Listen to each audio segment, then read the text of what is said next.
South Africa has seen a stream of international artists performing in the country over the last 3 years, with the next highlight being Eminem, who is performing 2 shows in February as well as March next year. Joining us now to provide a backstage look at what it takes to bring artists to South Africa are Hazel Feldman from Showtime Management, as well as Anton Groenewald, who's an Executive Director of Tourism, Events and Marketing for the city of Cape Town. Hazel, let's start off with you. Morning. Eminem, a good friend of yours? Not yet. Not yet and not likely. But a phenomenal artist, so we're very excited about him coming out. But just tell us about the challenge of getting somebody who's such a huge musician globally into a country like South Africa. For a lot of them, they view us as a minute country. Yes, but we've had a stream of really good artists, as you say.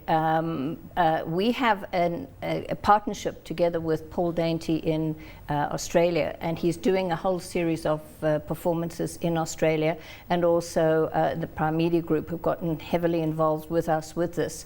And together with that little JV, we've actually managed to get him to come out to do 2 concerts, but it's an enormous undertaking. He is probably one of the top 2 or 3 hottest artists in the world right now.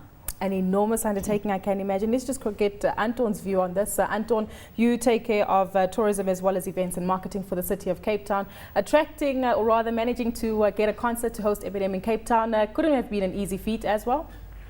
Thanks very much. I think it's a joint effort. Obviously, the city's role is to ensure that the facilities and all of the necessary support functions are in place. Transport, emergency medical services, disaster risk management. Our challenge is obviously to do this as cost effectively, so that event organizers such as Hazel and others are able to bring us the kind of world-class event performers, artists and entertainers. Let's touch on facilities, Anton, keeping with you from a Cape Town perspective. How do you find the correct venue? How do you get the correct guys on the field to take care of the nitty-gritties? How does all of that come into management, and how long does it take to prepare for a concert of this size? Well, gosh, that's lots of questions. I think the first thing, obviously, is that ourselves, jointly with the event organizer, would look at the various permutations, particularly expected ticket sales, the expected size of the stage, the sound, the kinds of requirements to ensure a kind of effective, fluid event.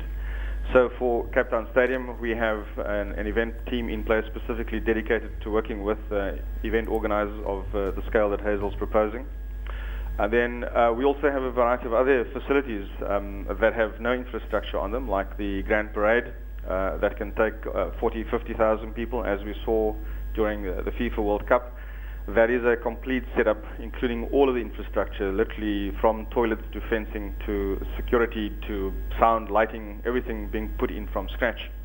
And it's ourselves with the event organizer working together to put together, I think, firstly, the most cost-effective, most cost-efficient, operationally sound proposal. And then it's for the event organizer to secure the necessary sponsorship and ticket sales. And from Cape Town's side, our primary role is to try and ensure that we do so in a manner that helps the event organizer be successful.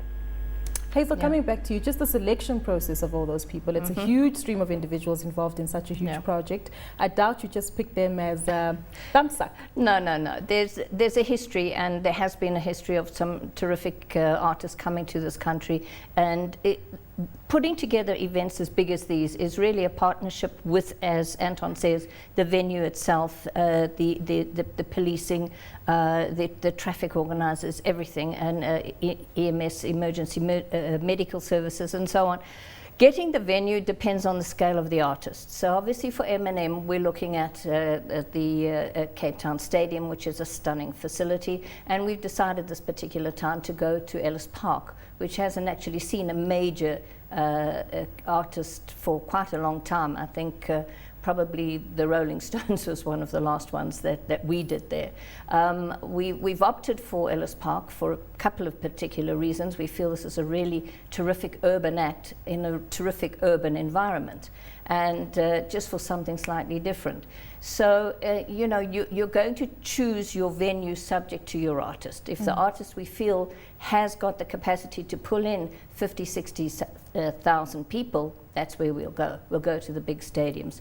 The next step really in putting the team together to manage it, the technicals, the staging, the lighting, the facilities, etc., everything that goes with it. there are excellent people, there's excellent equipment available these days in this country, as good as everywhere and anywhere in the world, which is the reason that you're getting the flow of artists into South Africa right now. How much does a project this size cost?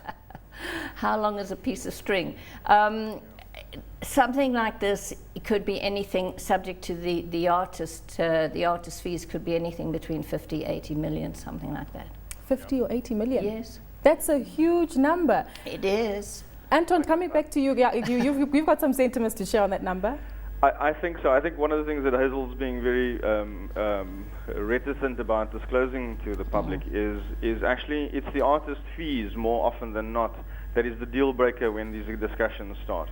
And you asked earlier about lead times. In some cases, lead times are 12 to 18 months as artists make decisions around what their world tour is going to look like.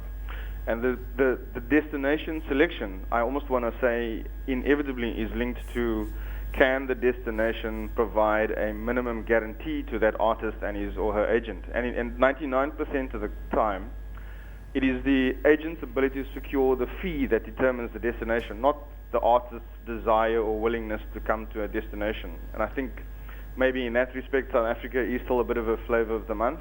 I think we provide the only real footprint in Africa for global artists, and I think that is our unique positioning. But people need to understand this is a commercial transaction, and as Hazel was saying, it is not unusual. When you say 50 to 80 million, you remember that's rand. That's between 5 and 10 million US dollars, which is what these artists, particularly those that are globally successful, that in the top end of the sales charts are making on destinations throughout the world, that other cities, other destinations are prepared to provide these kind of guarantees. Well, Hazel, just to wrap off things with you, maybe I think I'm in the wrong profession, but what are some of the typical demands or the requests that you get from artists? Oh, you get anything silly like, they're demanding a armor-plated car, plus, and this is not Eminem, by the way, but this is what we've had in the past. Plus, they need 10 cars that are decoys for their particular car. Plus, their particular requirements in dressing rooms and that, which becomes silly time. But if I can just, one quick thing on what Anton said there, it can take somewhere up to 5 years to secure an artist to come to South Africa. It is not just a matter of we look at somebody like Madonna and say, come to South Africa, here's a bunch of money. The artist has to have their touring production together. Very often they're in the studio, very often they're actually recording, or they have commitments, and they're actually not out on the road. The only time we in South Africa, where at best we can do 2, maybe 3 performances in South Africa, can get an artist is when they're actually on a world tour. So I think a lot of people are, why don't you get so-and-so, get so-and-so. If they're not touring, we can't get them. But we are definitely on the map in this country. Isn't that also a bit difficult because your business is one that's cyclical, and as you mentioned, long lead times? It is a long lead time. It doesn't make life easy. I have no idea why any of us are in this business, but we love it, and we're stupid, and we're passionate.